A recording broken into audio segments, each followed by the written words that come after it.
Bom, quando nós estamos falando de juizado especial, nós precisamos ter em mente a primeira coisa. A legislação, a Lei 9.099, lá de 1995, é ela que estabelece a competência do juizado especial. O juizado é um ramo da justiça. Vamos imaginar, a justiça é representada através de prédios. Então tem o prédio lá da Justiça Comum, tem o prédio da Justiça Eleitoral, tem o prédio da Justiça do Trabalho, tem o prédio do juizado especial. Como que você, advogado, define se você vai entrar com a sua ação lá no prédio do juizado especial ou da justiça comum ou da justiça do trabalho? Bom, primeiro pelo assunto, né? Se for um assunto relacionado a direito do trabalhador, você sabe que o prédio adequado é o prédio lá da justiça do trabalho. Mas e se não for? E se for uma causa civil comum, um pedido de indenização? Bom, você pode escolher entre os prédios da justiça comum e entre o prédio do juizado especial. É a própria lei que define quando que você pode optar pelo juizado especial. Ela fala assim, ó, você pode entrar com a sua ação civil no juizado especial nas causas cujo valor não ultrapasse 40 salários mínimos. Então, essa é a primeira chave que você tem que ter. Se você tem aí na sua mão uma causa cujo valor não ultrapassa 40 salários mínimos, você pode entrar com ela no juizado especial civil. E a lei também diz que nas causas cujo valor não ultrapasse 20 salários mínimos, a pessoa pode entrar sem nem precisar de advogado. É isso. Tá? Inclusive, esse artigo da Lei 9.099 deu maior problema, deu ação direta de inconstitucionalidade, que a OAB dizia que apenas o advogado poderia representar o cliente e entrar na justiça. Mas, enfim, essa batalha a OAB não ganhou, prevalece esse dispositivo. Se o próprio cidadão quiser entrar com uma causa cujo valor é até 20 salários mínimos, ele pode ir pessoalmente no juizado. Eu não recomendo que ele faça isso nunca, tá? Porque na prática, o que a gente vê é um desastre quando o cidadão faz isso. É sempre bom, é sempre fundamental que ele procure um advogado, porque o advogado conhece a técnica, o advogado sabe peticionar. O cidadão, com toda certeza, vai esquecer fatos importantes, vai esquecer circunstância relevante, e isso pode representar o fracasso da ação lá na frente. Bom, a gente definiu, então, a competência do juizado especial. Mas por que eu estou falando isso? Porque depois que você entra no juizado especial, você precisa descobrir qual é o procedimento, o caminho que vai te levar até a sentença. Lembra, eu tenho falado aqui todos os dias que procedimento é o passo a passo previsto na lei para se chegar até um objetivo. A Lei 9.099, ela traz um procedimento para as ações de conhecimento, né, que você quer uma sentença do juiz, ela traz um único procedimento. Ela facilita muito a vida dos operadores do direito. Se você pegar a Lei 9.099 e ir lá no artigo 14 e seguintes dessa lei, você vai ver o passo a passo. Lá ele fala como tudo acontece. Qual é o procedimento até se chegar à sentença? Lá no artigo 14 da Lei 9.099 está esse passo a passo. Ao contrário das ações que você entra na justiça comum. Sabe o prédio da Justiça Comum? Se você optar por entrar com a sua ação lá no prédio da Justiça Comum, a legislação apresenta vários procedimentos. Tem o procedimento da ação de alimentos, tem o procedimento do mandado de segurança, tem o procedimento do inventário, tem o procedimento da ação comum indenizatória, inúmeros procedimentos. Estou fazendo essa introdução para te dizer que lá no juizado especial só há um único tipo de procedimento para as ações de conhecimento, onde você quer uma sentença condenatória, declaratória ou constitutiva. Esse procedimento, então, você já sabe, está lá no artigo 14 e seguintes da Lei 9.099.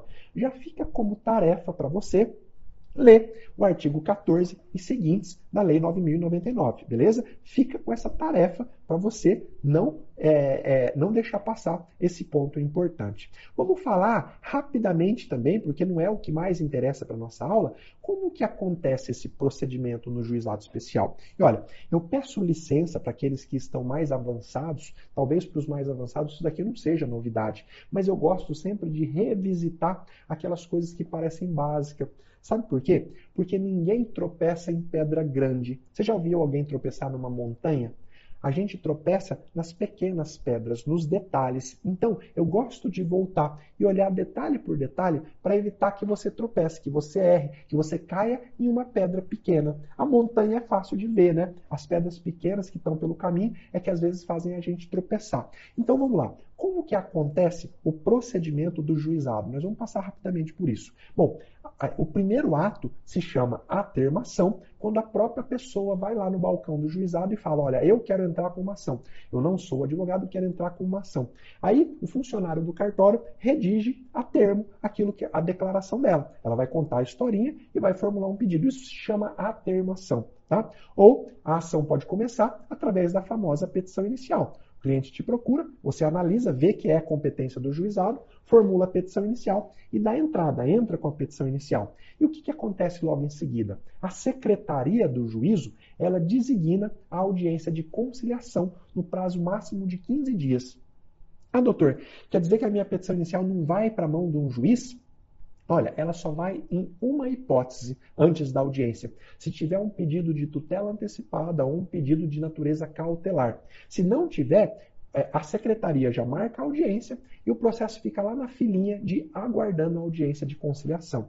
Quer dizer então que se o autor tiver vício na petição inicial, tiver aí alguma coisa que necessite a emenda da petição inicial, o juiz não vai mandar ele emendar agora? Não. O processo nem passa na mão do juiz. Ele sai da petição inicial, vai direto para a fila de aguardando a audiência de conciliação, tá bom? E aí, o passo seguinte é justamente a audiência de conciliação.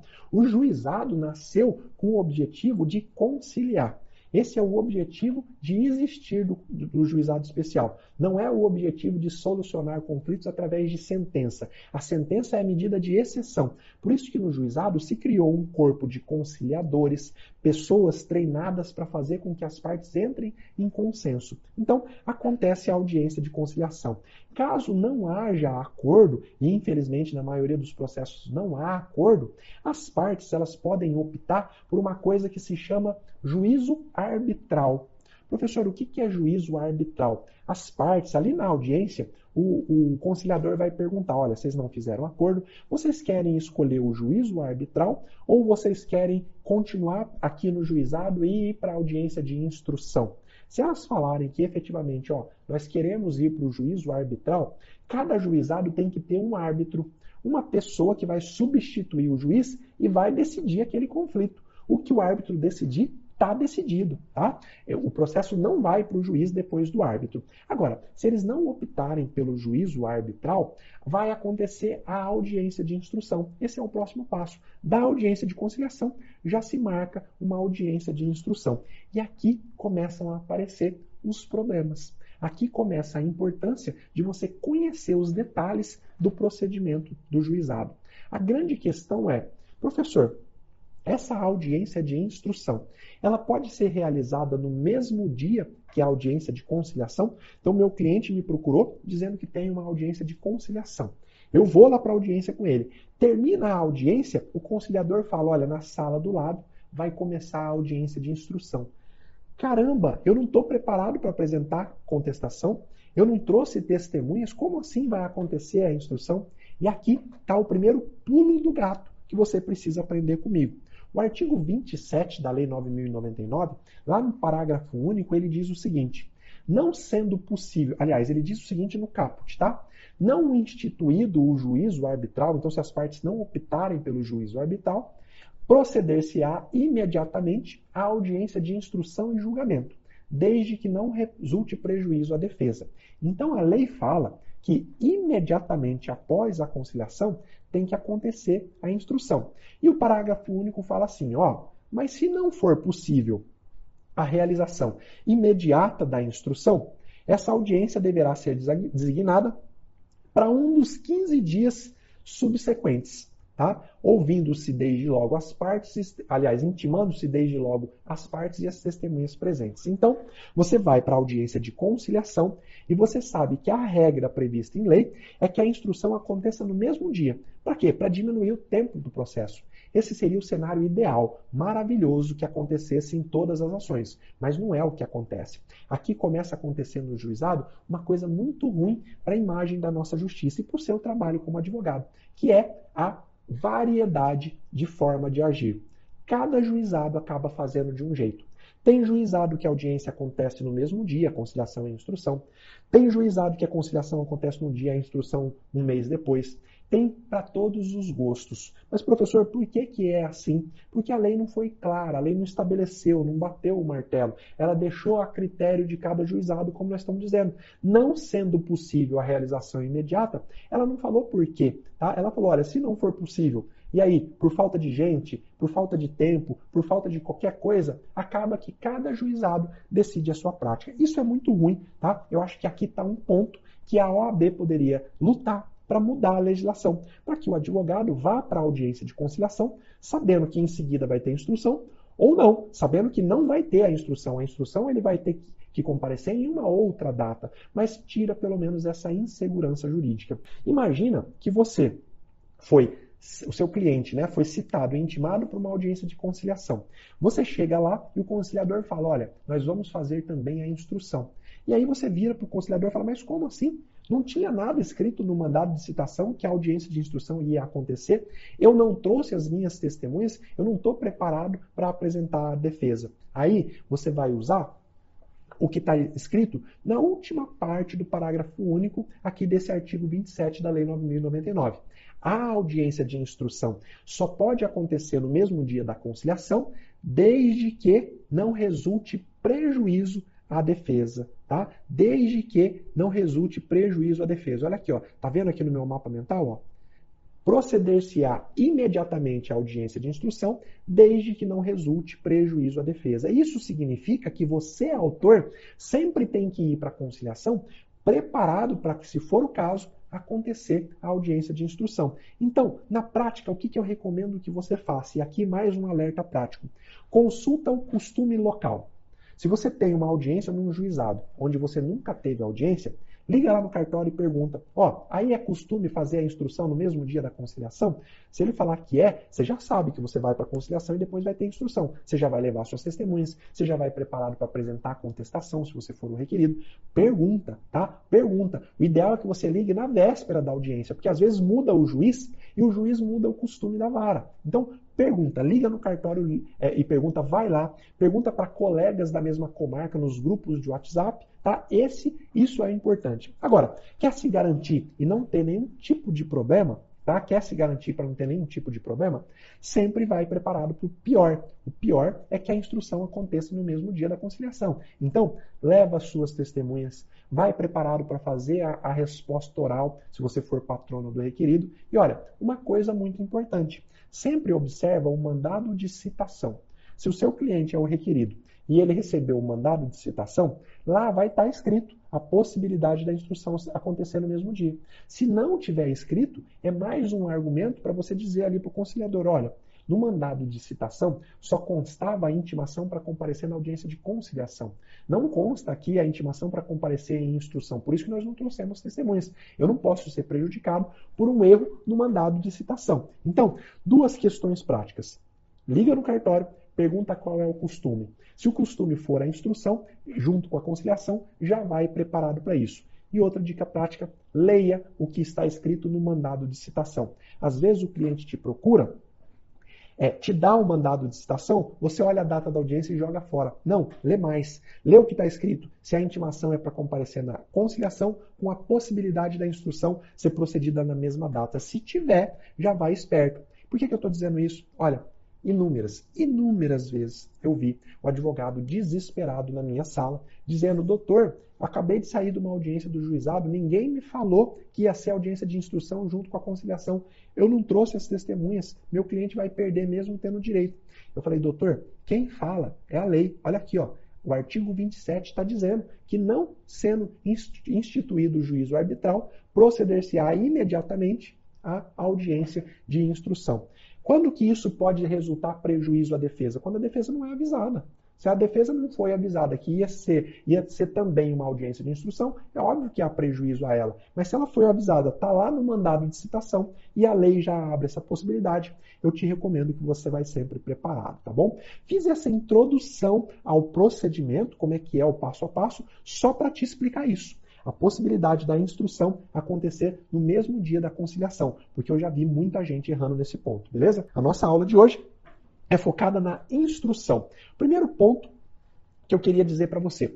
Quem que preside essa audiência? Talvez você não saiba, se você é novato, quem preside essa audiência não é um juiz de direito, é um juiz leigo. Tá? Como assim, professor? Juiz leigo? É isso. A lei do juizado especial, ela disse que a justiça poderia criar um corpo de juízes leigos. Eu não gosto dessa palavra leigo, né? Porque leigo dá a entender que é aquela pessoa que não sabe de nada. Não é juiz leigo, é o juiz togado e o juiz, talvez o nome mais adequado seria um juiz convocado, né? O juiz concursado e o juiz convocado. A lei fala que o juiz leigo, né, ela chama de leigo, deve ser recrutado entre advogados com mais de 5 anos de experiência.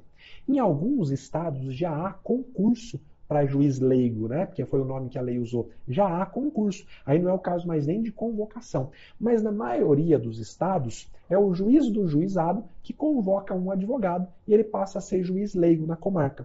É ele que preside a audiência. Então esse é um detalhe muito importante da prática. Por quê? Você vai chegar lá e às vezes você vai se deparar com um colega advogado presidindo a audiência. Ué, mas o que você está fazendo aqui? Aí você vai descobrir que ele atua como juiz leigo. O juiz leigo, ele pode advogar, ele só não pode advogar no mesmo juizado onde ele atua, mas ele pode advogar, tá? Depois, se você se interessar mais pelo assunto, procura aí no seu estado como que faz para você ingressar nos quadros de juiz leigo. Então, o primeiro alerta prático que eu quero te dar, você está vendo aqui a bandeirinha do alerta no nosso mapa, é, meu amigo, respeita o juiz leigo da mesma forma como você respeita o juiz togado. Não é porque o cara é um colega seu de advocacia que você vai tratar ele de Zé, de Mané. Dá o mesmo respeito, o mesmo tratamento. Não é porque você talvez tenha lá uma amizade, uma intimidade, que você vai demonstrar lá na audiência que lá está aparecendo uma mesa de bar. Não. Não é também porque o juiz leigo está presidindo a audiência pelo fato dele não ser um juiz togado, que você não vai acolher as determinações dele. Ele é o presidente do ato. É ele o responsável por manter a ordem, é ele o responsável por dar a palavra ou caçar a palavra. E ó, por que eu estou dizendo isso? Porque eu já vi advogado achar que, pelo fato do juiz leigo ser um colega de profissão, que ele não precisa respeitar. O juiz leigo indefere uma pergunta, ele bate na mesa e fala assim, como assim indefere? Coisa que ele não faria se fosse um juiz togado. Por que eu falo para você respeitar? Primeiro, porque o respeito é a base da convivência entre as pessoas, né? E segundo, porque é esse cara que preside a audiência que vai prolatar a minuta da sentença. Tá? É ele o julgador do seu caso concreto. Então, o respeito, que é o básico, também pode te ajudar a que esse cara não fique aí com alguma rusga contra você.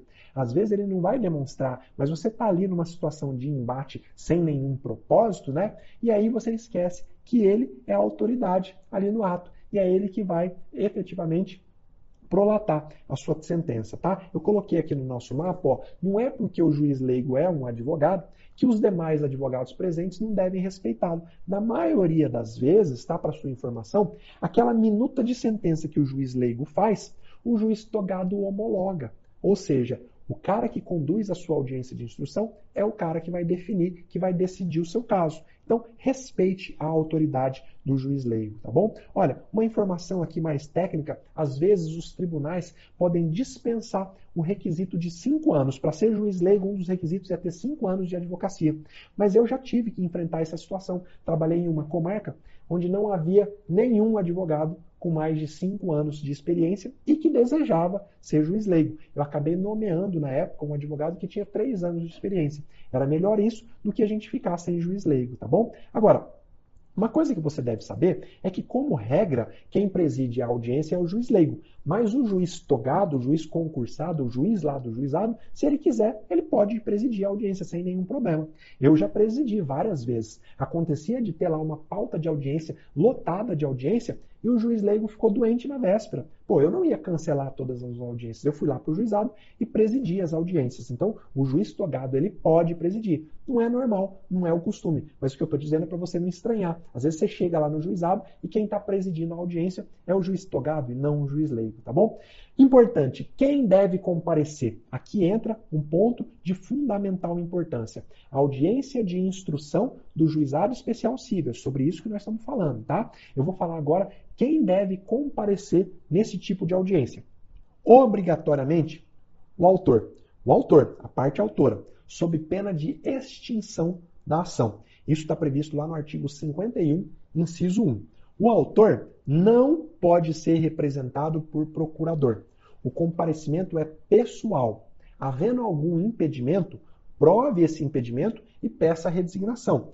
Muita gente tem essa dúvida, mas professor, o meu cliente é o autor, ele mora lá em Portugal. Como que eu vou falar para esse cara vir aqui? Só o custo da passagem já dá o valor da ação. Meu amigo, então não entra no juizado, porque no juizado já é pacificado que a parte autora, pessoa física, não pode ser representada por procurador. Tá bom? Ele tem que comparecer pessoalmente. Professor, ele é idoso, ele tem dificuldade de locomoção. Prova isso para o juiz e espera o juiz dispensar formalmente. Não deixe para ir para a audiência e lá fazer essa comunicação, porque muito provavelmente o juiz vai dizer, você tinha que ter dito isso antes, determina a extinção da ação. Infelizmente, meus amigos, os juízes do juizado, e aqui não é uma crítica aos meus colegas, não, eles são bem criteriosos com isso. Por quê? Porque o espírito do juizado é a conciliação. E na prática, a gente consegue a conciliação quando as pessoas envolvidas estão presentes. O procurador, às vezes, ele não tem autonomia para fazer um acordo em nome da pessoa. Ele precisa ligar, ele precisa conversar. Então a lei já falou, nada de procurador. Tem que estar a parte presencialmente, tá bom? Se a parte autora não comparecer, o processo é extinto. Artigo 51, inciso 1. Na audiência de instrução também, a presença do réu também é obrigatória, sob pena de revelia. E aí está previsto no artigo 20 da Lei 9.099, tá? Agora, um alerta prático muito importante, enunciado número 78 do FONAGE. Deixa eu fazer um parênteses aqui para te falar o que é o FONAGE. Talvez você nunca ouviu falar do FONAGE. É o Fórum Nacional dos Juízes do Juizado Especial. Todos os juízes, ou a maioria dos juízes que atuam em juizado especial, se reúnem, tá, pelo menos uma vez por ano, para analisar as brechas da Lei 9.099 e criar enunciados. Olha, como que nós vamos interpretar essa brecha aqui da lei? Porque a lei nem sempre é clara. Como que nós vamos interpretar essa brecha? E aí, através de um consenso, eles bolam os enunciados. Isso aqui não tem força de lei, tá? Isso aqui é como se fosse uma doutrina. São pessoas que estudam a lei e emitem enunciados. Não é a mesma coisa que doutrina, mas também não é jurisprudência, não é decisão de tribunal. Agora, isso aqui ajuda muito os juízes a ter um norte na hora de decidir. E tem que ajudar você também, advogado. Por que eu estou dizendo isso? Porque o enunciado número 78 do FONAGE, ele fala assim: o oferecimento de resposta oral ou escrita não dispensa o comparecimento pessoal da parte, ensejando, pois, os efeitos da revelia. Por que surgiu esse enunciado? Porque muitos advogados começaram a fazer assim, ó, eu não vou na audiência de instrução, eu vou protocolar a resposta antes. Quando chegar lá no dia, já tem a resposta, ninguém vai poder considerar que houve a revelia do meu cliente. Como eu disse, o juizado preza pela conciliação. Para que haja conciliação, o primado básico é você colocar as duas pessoas frente a frente. Então, é importante que você saiba que o enunciado 78 ele veio para evitar essa prática. Ah, eu não vou, mas eu mando a contestação. Então, elimina isso da sua vida. Se você não puder ir como advogado, contrata um correspondente lá na cidade, ele vai no seu lugar, ele acompanha o seu cliente, mas não deixa de ir, tá bom? Então, obrigatoriamente, você já sabe que o réu tem que comparecer, também pessoalmente, não vale procurador. Agora, e o réu, e quando for ré, uma pessoa jurídica? Tá? Aqui também tem um detalhe prático muito importante para te dizer. A pessoa jurídica que for ré no juizado especial, ela pode ser representada pelo preposto. Então imagina, você entrou com uma ação contra a Casas Bahia. A Casas Bahia, ela não precisa mandar o dono lá, né? Ela pode nomear um preposto para comparecer e representá-la na audiência. Agora, o enunciado número 141 do juizado, ele traz até de uma forma forte, né? Ele diz o seguinte: a microempresa e a empresa de pequeno porte, quando elas forem autoras no juizado especial, elas devem ser representadas, inclusive em audiência, pelo empresário individual ou pelo sócio dirigente. Olha isso. A microempresa e a empresa de pequeno porte, quando elas forem autoras, só pode ir para a audiência o empresário individual, quando é uma única pessoa, ou o sócio dirigente. Ela não pode mandar um preposto. Olha que lindo isso. Por quê? Porque você que está assistindo essa live, você vai ficar atento quanto a isso. Se você for o advogado da parte requerida na ação e o sócio da autora não comparecer e mandar um preposto, o que você vai exigir? Extinção do processo. Vai chegar lá na hora da audiência de instrução, a parte autora, então, é uma microempresa e mandou um preposto. A primeira coisa que você vai fazer é perguntar, doutor, você se refere ao juiz, né? Doutor, eu gostaria de saber se a parte que está representando a empresa autora é o empresário individual ou sócio dirigente. E ele vai falar, não, eu sou o preposto, eu sou funcionário lá, fui nomeado. Aí você vai pedir a palavra e vai falar, eu gostaria então que fosse determinada a extinção da ação com base no enunciado número 141 do Fórum Nacional dos Juízes do Juizado Especial. E aí você mata a ação no começo, porque você tem a técnica, você tem essa lâmpada que o seu adversário não tem.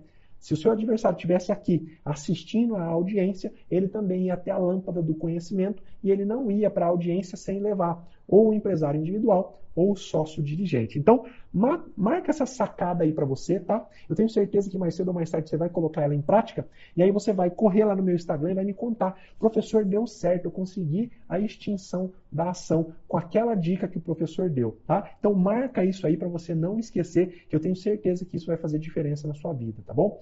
É importante que você saiba também que o enunciado 98 do FONAGE, ele diz que é vedada, é proibida a acumulação das figuras de preposto e advogado na mesma pessoa.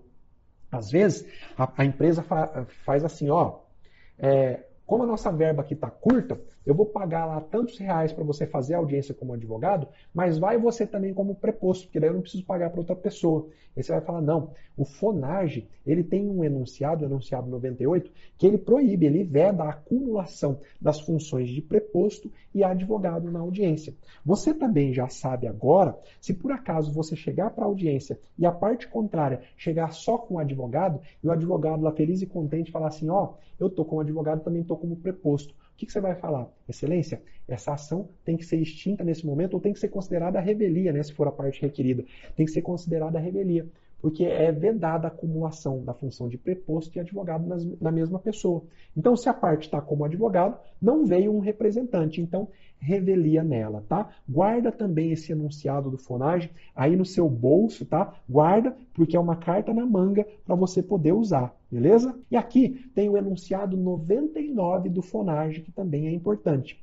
Preposto sem a carta de preposição pode apresentar a carta no prazo que for assinalado. Tá? O juizado não chegou no excesso de rigor de dizer, se o preposto representante da empresa chegou sem a carta de preposição, por isso vai ser considerada a revelia, ou por isso vai ser extinta a inicial, a ação se a pessoa jurídica for a autora. Não, o enunciado do FONAGE ele deu uma aliviada. Se ele chegar sem a carta de preposição, vai ser assinalado um prazo. Se ele juntar dentro desse prazo, está tudo bem. Se ele não juntar dentro desse prazo, aí sim vai ser considerada a revelia ou vai ser determinada a extinção da ação. Anota aí, enunciado 99 do FONAGE. Pode acontecer de você chegar no juizado, não deu tempo da empresa mandar a carta de preposição, mas vai lá você é advogado e o preposto. E aí o juiz leigo ele exige, cadê a carta de preposição? Você fala, olha, doutor, não deu tempo de juntar, mas eu peço o prazo. Ele fala, não, prazo não, ou você junta agora, ou eu vou determinar a revelia. Aí você recorda ele do enunciado 99 do FONAGE. Tá? Professor, mas você disse que o enunciado ele não tem força de lei. Tudo bem, ele não tem força de lei, mas o juiz leigo também não vai achar na lei nada que obrigue efetivamente o preposto a estar com uma carta de preposição na hora da audiência. Isso aí também é a interpretação dele. Então, interpretação por interpretação, fique com aquela interpretação coletiva feita pelo Fórum dos Juízes de todo o Brasil. Tá bom? Essa é a orientação que eu te dou.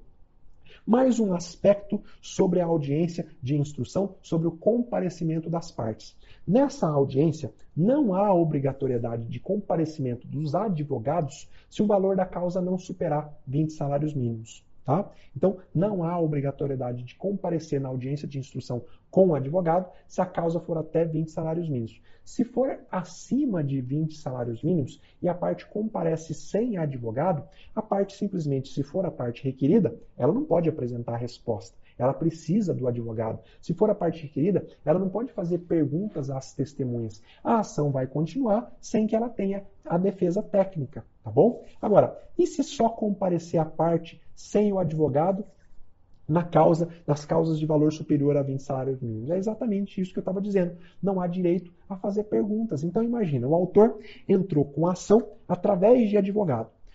Não saiu o acordo, foi para a audiência de instrução. Chega lá na audiência de instrução, comparece só o autor. O advogado dele não vai. O que vai acontecer? A própria parte, a pessoa, não vai poder fazer perguntas para as testemunhas. Isso só quem pode fazer é o advogado. Se tiver, por exemplo, a oportunidade de impugnar uma contestação, a parte não pode fazer por ela própria. Ela não tem capacidade postulatória. Só quem poderia fazer era o advogado. A ação vai ser extinta pelo não comparecimento do advogado? Não. A lei só exige obrigatoriamente o comparecimento das partes. Do advogado só tem essas consequências que eu acabei de te passar, tá bom? Relembrando aqui, né? A aula, eu estou tratando sobre a audiência de instrução, eu não estou falando da audiência de conciliação, inclusive já dei a dica. Quem quiser se aprofundar na audiência de conciliação do juizado, mergulha lá no YouTube, escreve José Andrade, audiência de conciliação, vai acontecer que você vai encontrar uma aula onde eu falo exatamente sobre isso, tá bom? Vamos lá, que agora vem o filé da nossa aula. Como que os atos acontecem na audiência? Olha aqui, ó. Agora eu vou começar a falar como que os atos acontecem no decorrer da audiência de instrução. Isso, para mim, é te ajudar com preparação. Te mostrar, acender a luz, ó. A audiência de instrução do Juizado Especial Civil vai ter uma luz para você. Você vai saber como tudo acontece lá dentro. Vamos lá, vamos mergulhar lá. Como que os atos acontecem? Ponto número 1. Bom, assim que é feito o pregão, né? O pregão é o ato de chamar as pessoas para entrar na sala. O juiz leigo, como eu disse a ele que preside o ato, ele renova a tentativa de acordo.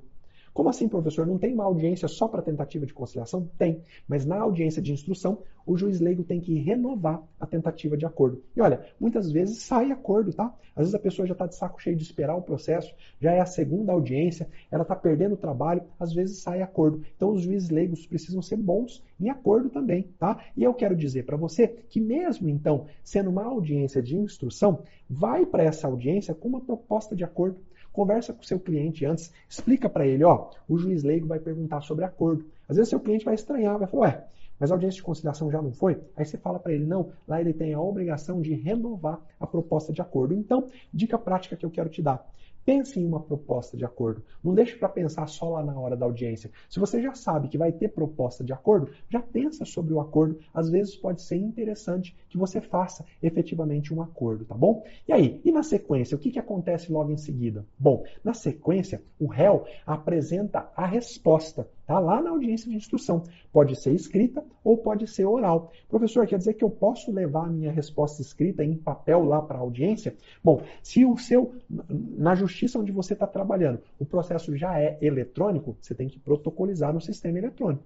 Não vai cair na besteira de chegar lá e falar para o juiz leigo, estou juntando aqui a minha procuração, toma aí. Ele vai falar, não, você tem que protocolizar pelo sistema, tá? Ou apresenta oralmente. Pode levar por escrito e ler lá na hora, se você quiser, pode. Mas pode apresentar também de forma espontânea, oralmente? Pode. Se você for apresentar a peça de forma escrita, tá? Não caia na besteira de protocolizar de forma sigilosa. Por quê? Porque isso é uma atitude de má fé.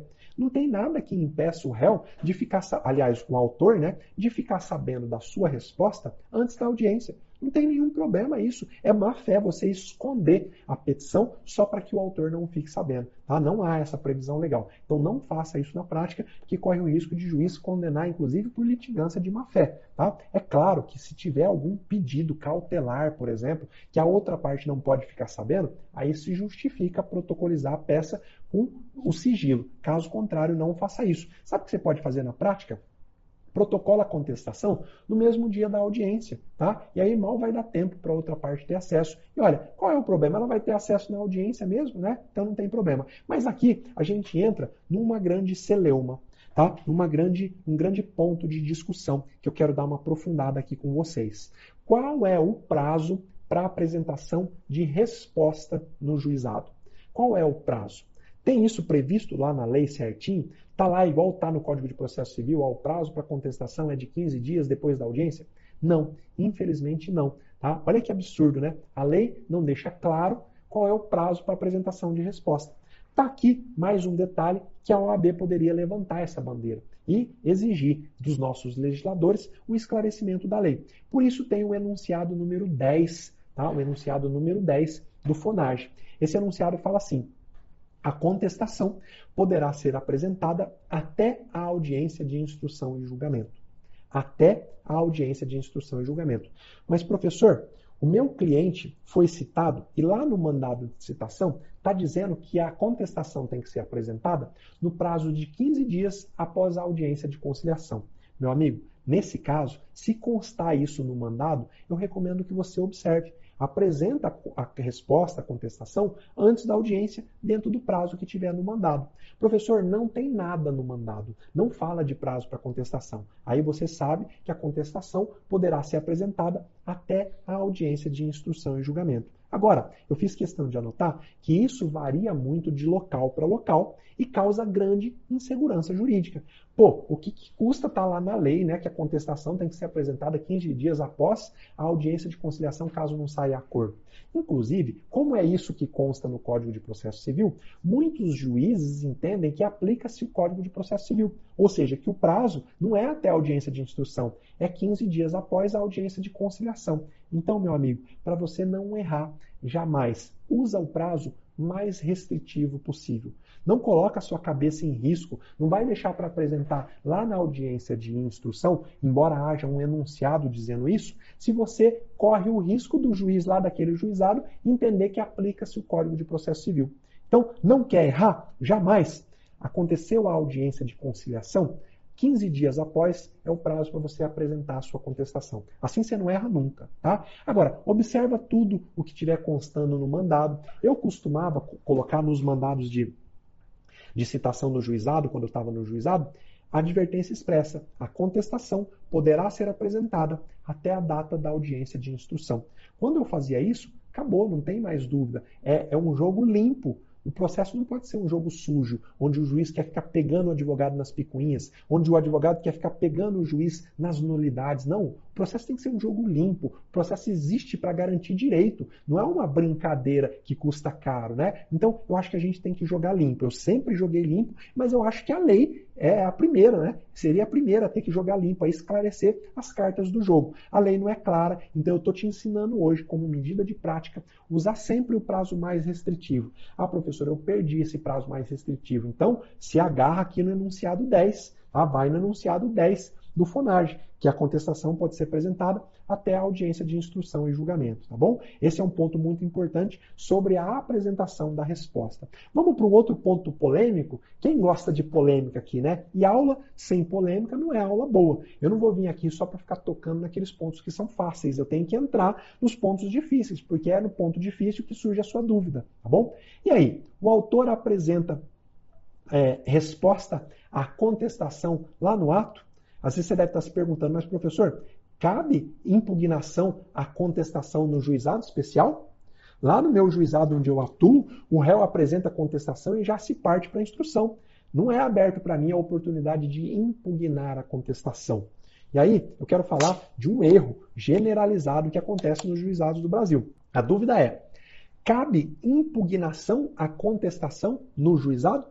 Eu tenho que estar preparado para oralmente impugnar uma contestação no juizado? A resposta é, depende do conteúdo da contestação. Depende do conteúdo daquela peça de resposta que o réu apresentou. Se nela houver questões preliminares, questões ligadas ao direito, por exemplo, lá em contestação, o réu fala, a petição inicial é inepta e o feito deve ser extinto. Ou ele fala, a parte autora é ilegítima, o processo deve ser extinto. São questões preliminares. Se houver questão preliminar levantada pelo réu, o autor tem o direito, previsto lá no Código de Processo Civil, de se manifestar sobre isso. Por quê? Porque o juiz não pode decidir sobre fatos que não foram discutidos pelas partes. O juiz não pode prolatar uma decisão surpresa. Se só uma parte se falou sobre ilegitimidade, a outra parte tem o direito de falar sobre a ilegitimidade. Então, havendo questões preliminares na contestação, o juiz leigo tem que passar a palavra para o advogado do autor para ele impugnar a contestação. Tá? Se houver também fatos, presta atenção, impeditivo, extintivo ou modificativo do direito alegado na inicial, o autor tem que se manifestar. Como assim, professor? Não entendi nada. Bom, imagine então esse exemplo. O autor entrou com uma ação dizendo que ele sofreu um acidente de trânsito por culpa do réu. O réu causou lá nele um dano de 10 mil reais e ele quer que o juiz condene a reparação. Na contestação, o réu vem e fala, não, de fato, eu causei esse acidente, causei esse dano, mas está aqui o recibo, eu já paguei toda a indenização. Esse é um fato extintivo, tá, do direito do autor. Se o réu já pagou a indenização, o direito do autor deve ser extinto. Como que um juiz vai julgar uma causa sem dar a oportunidade para o autor se manifestar sobre isso? Se esse recibo realmente existiu, se esse recibo é falso ou verdadeiro, porque o recibo pode ser falsificado. Como que um juiz vai julgar sem dar o contraditório sobre uma peça tão importante quanto essa?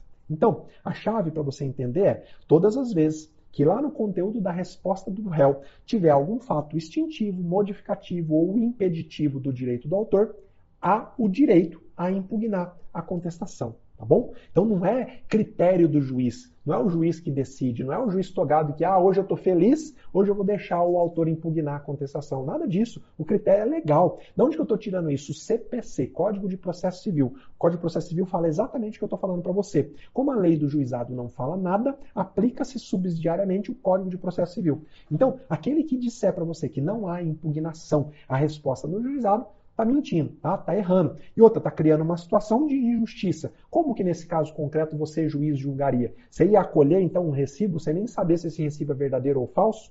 E um outro ponto também que faz nascer o direito à impugnação oral é quando, junto com a resposta, o réu apresenta documentos. Ora, se tem peças novas no processo, como que o juiz vai julgar sem permitir que a outra parte se manifeste sobre os documentos? Então, é uma questão de lógica, de razoabilidade. Como que eu vou ser julgado, como que a sentença vai acolher um documento como verdadeiro se eu não pude me manifestar sobre esse documento? Então, marca esses 3 pontos aqui. Se na contestação, na peça de resposta, tiver preliminar, tiver fatos impeditivos, modificativos ou extintivos do direito, ou for acompanhada de documentos, nasce o direito à impugnação, à contestação. E aqui a gente entra em um outro ponto. Imagina então que lá no juizado você briga, você fala, não, eu tenho direito à impugnação, o professor José Andrade me ensinou, está lá no Código de Processo Civil, a contestação tem preliminar, tem fato extintivo do direito, e aí você convence o juiz leigo. E o juiz leigo fala, tá bom, doutor, então você tem 10 minutos para apresentar a sua impugnação. Aí você olha a contestação e só a contestação tem 200 páginas. Em 10 minutos não dá nem para você ler a contestação.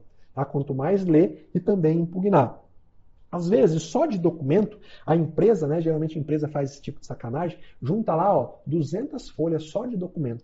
Como que você, em 10 minutos, vai ler e vai impugnar? Aí eu quero te dar uma dica de ouro, tá? Anota aí, tá aqui na plaquinha aqui, dica de ouro, tá? Isso aqui foi passado por um aluno do meu treinamento Expert em Audiência. Ele disse que ele faz isso na prática, que funciona muito bem. E olha, eu não vejo sentido para você não aproveitar. Então imagine, o juiz leigo te deu lá 10 minutos, 15 minutos, um tempo insuficiente para você ler a quantidade de folha que foi apresentada.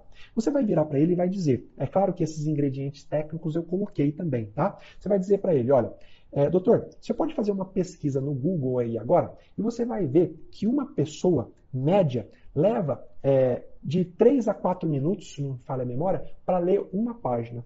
Para ler uma página normal, numa folha A4, uma pessoa leva de 3 a 4 minutos. Tá? Então, se a contestação tiver 10 páginas, eu preciso de no mínimo 30 ou 40 minutos só para ler. Quanto mais para ler e impugnar. Então, o senhor me dá 10 minutos, você está ferindo absurdamente o direito ao contraditório. Você está me negando o contraditório, porque você está me dando um tempo menor do que aquele que eu necessito.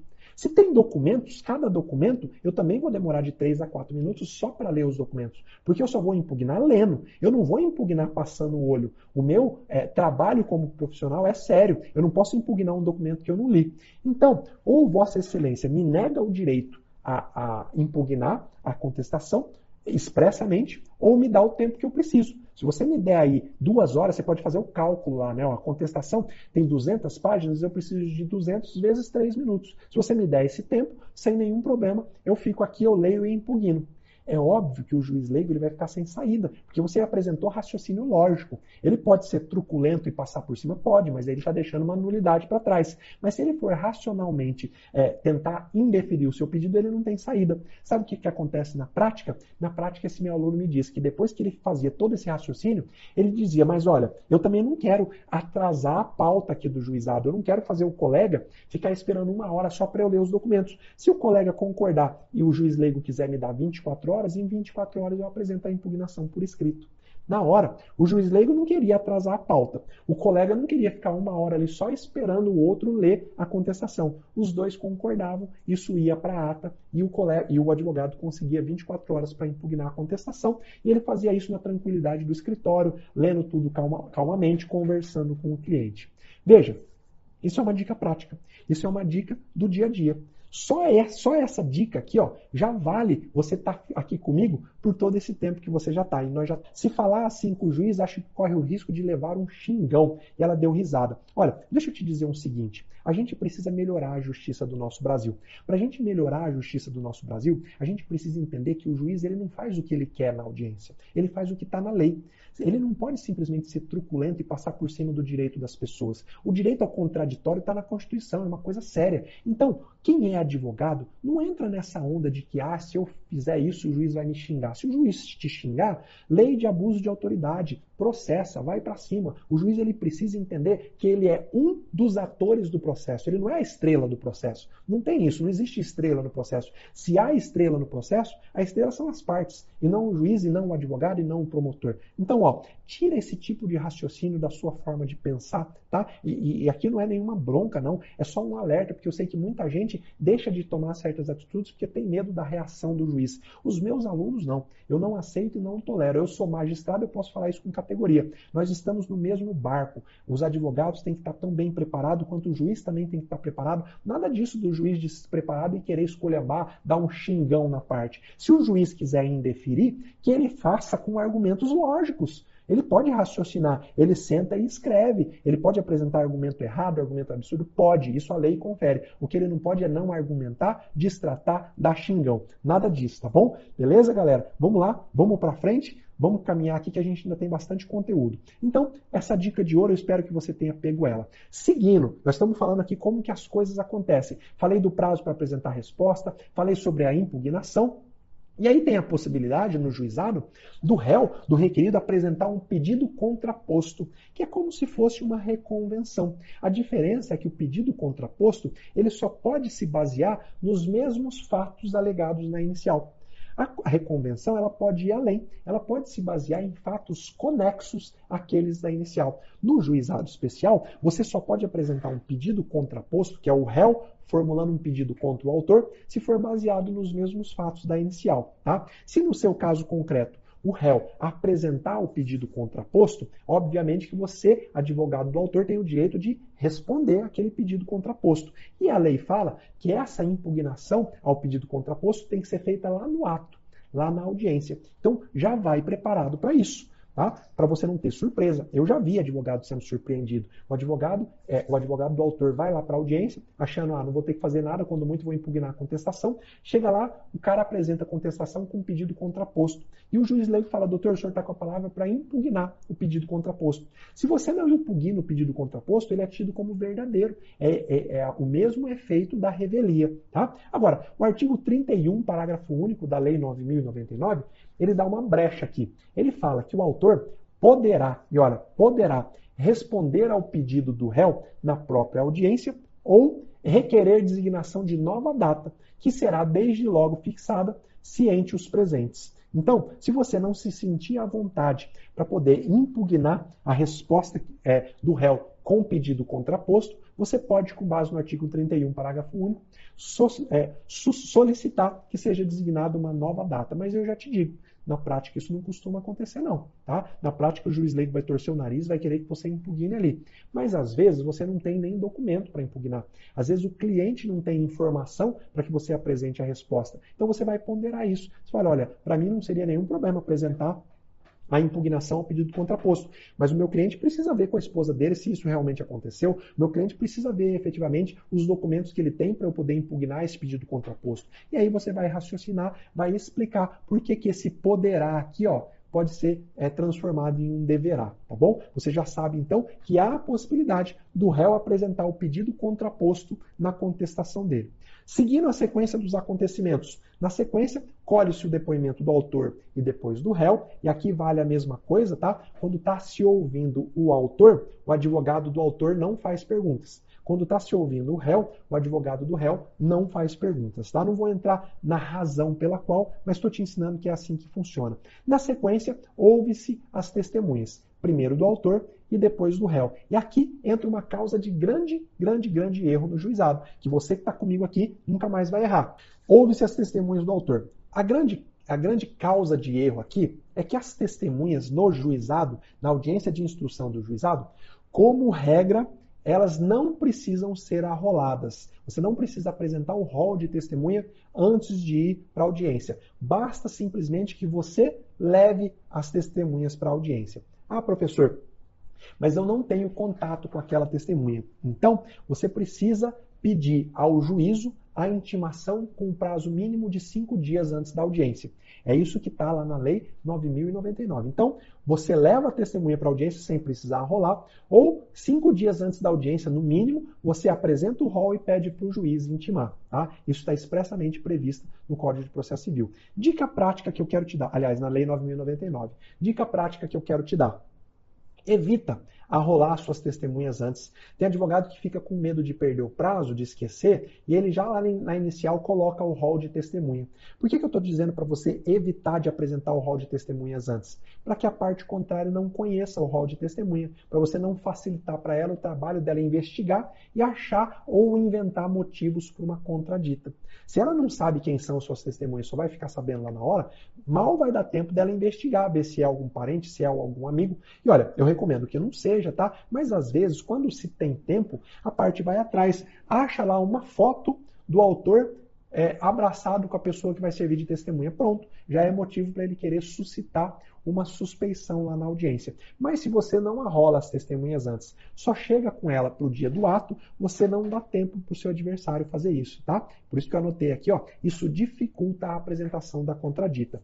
Pede para o seu cliente observar também, e aqui tem um outro pulo do gato, né? Eu falei na nossa segunda live de aquecimento, quando você vai para a audiência, no juizado, então você sabe que o rol de testemunha não vai estar lá. Você vai conhecer as testemunhas do seu adversário ali no dia, na antessala de audiência. Então, você precisa ter olhos de lince. Ficar ali, ó, super atento junto com o seu cliente para identificar as pessoas que vão estar próximas da outra parte, porque possivelmente serão as testemunhas que ela vai fazer ouvir. E aí, o seu cliente vai te informar eventual relação de amizade. Eu já vi isso acontecer. O cliente, na hora ali, na véspera, nos minutos antecedentes da audiência, ele olhou e falou, olha, mas aquele cara que está junto com o réu é padrinho de casamento do filho dele. Não é possível que ele trouxe esse cara como testemunha. Esse cara é suspeito. E aí o advogado simplesmente entrou no Facebook, entrou lá no perfil da parte e encontrou dezenas de fotos daquela testemunha no aniversário, no batizado e etc., provando a amizade íntima. O que ele fez? Ao iniciar a audiência, excelência pela ordem, quero contraditar a testemunha. A outra parte não falou nada, não falou que era padrinho de batismo, não falou que tinha amizade íntima. E aí suscitou a contradita, apresentou essas provas e a pessoa simplesmente não foi ouvida. Tá? Então você precisa ficar muito atento no juizado, porque você não vai ter tempo para efetivamente ir atrás de prova. Mas se você tem no mínimo ali um computador, um celular que te permita fazer pesquisa, você consegue ter sucesso com essa dica que eu acabei de te dar, tá bom? Mas olha, professor, lá na minha comarca é comum o juiz designar a audiência de instrução e dar um prazo para a gente apresentar um rol de testemunha. Meu amigo, se esse for o costume no local, apresenta o rol de testemunha. Ah, professor, mas que absurdo, o juiz está mudando a lei. Como a lei do juizado ela não é absolutamente clara, tem juiz que aplica a regra do CPC e exige a apresentação do rol, até para facilitar para outra parte descobrir eventual contradita. Então, não quer problema? Se você foi intimado para apresentar o rol de testemunha, apresente. O que você sabe é que, como regra, você não precisa apresentar lá na inicial. Não apresenta na inicial. Não veio nenhuma intimação para você apresentar o rol, simplesmente leva as suas testemunhas para a sala de audiência, tá bom? E aqui também vem uma dica de ouro. Pode anotar, essa é mais uma dica de ouro que ela vai arrebentar aí nos seus processos. Bom, no juizado, a lei do juizado, a lei 9.099, fala que as partes podem apresentar no máximo 3 testemunhas. Não são 3 testemunhas para cada fato, como é permitido na justiça comum. Na justiça comum, você pode apresentar 3 testemunhas para provar cada fato. Vamos imaginar que lá na inicial você narrou 2 fatos. Qual? O réu passou no sinal vermelho, por isso aconteceu o acidente. Esse é um fato. Você pode arrolar 3 testemunhas para provar esse fato, lá na justiça comum. Outro fato. Por conta do acidente, o autor teve que ficar 30 dias sem trabalhar. Você pode arrolar 3 testemunhas para provar esse fato. Isso lá na justiça comum. No juizado especial, não. São 3 testemunhas unicamente. Ah, professor, e se tiver 5 fatos? São 3 testemunhas unicamente. Por que eu estou te ensinando isso? Para você estar preparado para impugnar caso o seu adversário chegue lá com 4 testemunhas, com 5 testemunhas, com 6 testemunhas. Só que você não vai falar nada no começo da audiência. Deixa ele, geralmente você vai pegar ele na malandragem.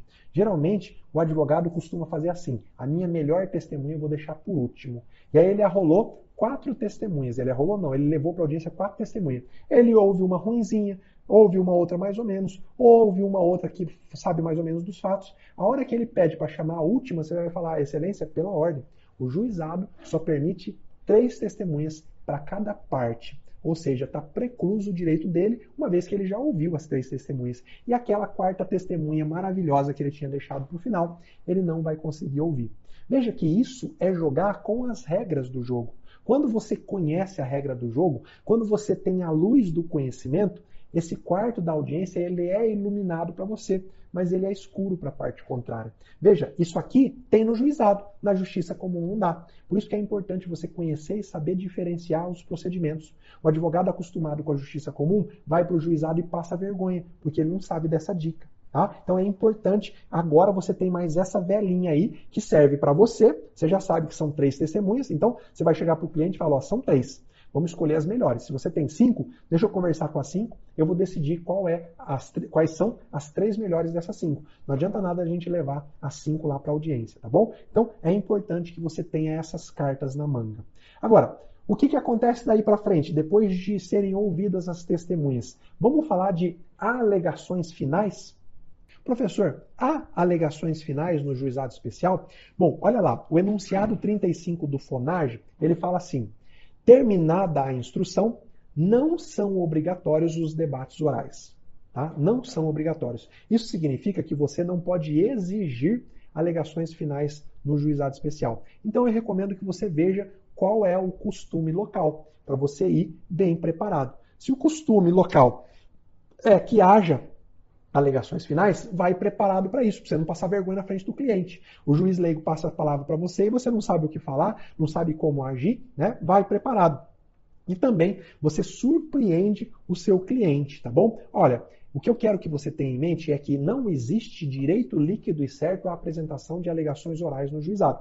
Você pode até ponderar com o juiz leigo, olha, foram ouvidas aqui 6 testemunhas, é importante que a gente se manifeste sobre essa prova, abre aí 10 minutos para cada parte, pondera se isso for importante. Agora, você não pode exigir, bater na mesa, isso é um absurdo, está previsto na lei, porque não está. Inclusive, há um enunciado que fala que a apresentação é facultativa. A preparação das alegações finais orais, ela começa bem antes da audiência. Tá? Se você deixa para pensar nessas alegações só lá na hora da audiência, pode ter certeza que você vai estar errando. A preparação começa muito tempo antes. Então, fique sabendo, não há direito líquido e certo, poderá ser apresentado. Mas olha, se houver, se o juiz leigo passar a palavra, faz uma boa alegação final oral, tá? Não vai cair naquela crença limitante de, para que eu vou fazer se ninguém vai ouvir? Pode ter certeza que alguém vai ouvir, nem se for o seu adversário, nem se for o seu cliente, vai estar ouvindo o seu bom trabalho, tá bom? Vamos lá. Ponto número 8, mais um enunciado que eu quero falar com você, é o enunciado número 95. Finda a audiência de instrução, ou seja, terminada a audiência de instrução, conduzida pelo juiz leigo, deverá ser apresentada proposta de sentença ao juiz togado em até 10 dias. intimadas as partes no próprio termo da audiência para a data da leitura da sentença. Na prática, não acontece essa leitura da sentença, tá? Na prática, a coisa funciona assim. Termina a audiência de instrução, às vezes o juiz leigo dá a sentença ali na hora. Às vezes, tá? Na maioria das vezes, não. Ele simplesmente faz a conclusão do processo. O juiz leigo elabora a minuta de sentença e encaminha para o juiz togado. O juiz togado lê aquela minuta, se ele concorda, ele homologa. Significa que o feito está sentenciado. Se ele não concorda, ele, juiz togado, pode prolatar uma outra sentença. Tá? É assim que funciona na prática. Olha, eu nunca vi juizado em que há audiência para leitura de sentença. Eu nunca vi. Tá? O que há é o juiz leigo prolatar a sentença ali mesmo na audiência de instrução e as partes já saírem intimadas, tá bom? Isso é o que há na prática. Troca o medo pela luz do conhecimento. Eu espero sinceramente em ter dado na sua mão várias lanternas hoje para você entrar na sua audiência e iluminar aquele quarto que hoje parece um quarto escuro na sua cabeça, que te dá medo, que te dá insegurança,